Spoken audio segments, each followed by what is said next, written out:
Sir, जब हम घर के फाउंडेशन के लिए खुदाई करते हैं तो तरह तरह की जो मिट्टी निकलती है उसमें किस तरीके के फाउंडेशन अपन को देना चाहिए जो हाई एफिशिएंट हो और स्ट्रेंथ उनकी अच्छी बनी रहे। तो फ्रेंड्स, इसके लिए आपको सबसे पहले देखना है कि जब भी आप अपनी प्लॉट की खुदाई करा रहे हैं, एक्सकवेशन करा रहे हैं, एक्सकवेशन कराते समय यदि काली मिट्टी निकलती है तो काली मिट्टी जो आपकी होती है उसकी जो सेफ बियरिंग कैपेसिटी रहती है वो बहुत कम रहती है, लगभग 150 किलो न्यूटन पर मीटर स्क्वायर रहती है, जिससे क्या रहता है बहुत लूज सॉइल रहती है। तो उसके लिए आपको पाइल फाउंडेशन डालना पड़ता है। जमीन से 12 फीट अंदर तक जाके आपको पाइल खोद के उसमें स्टील डाल के और रीइंफोर्समेंट और कंक्रीट डाल के बनाना होता है। तो पाइल फाउंडेशन लगता है ब्लैक सॉइल के लिए।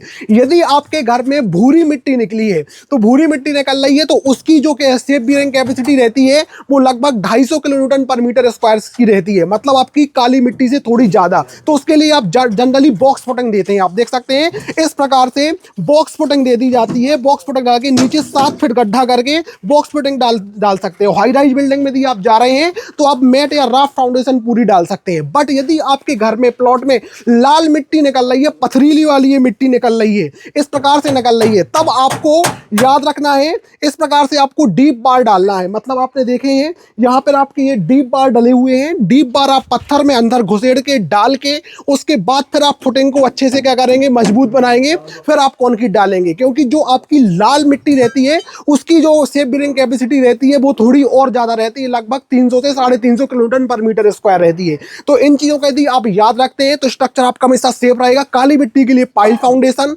ब्राउन मिट्टी के लिए मतलब भूरी मिट्टी के लिए आपको बॉक्स फुटिंग डालना है, और लाल मिट्टी के लिए, पथरीली मिट्टी के लिए आपको नीचे डीप बार डाल के फिर आपको फुटिंग बनाना है। तो इस प्रकार से यदि आप बनाते हैं तो आपका स्ट्रक्चर सेफ रहता है, कभी भी आपके स्ट्रक्चर में सेटलमेंट नहीं होता है और हमेशा बिल्डिंग मजबूत बनी रहती है।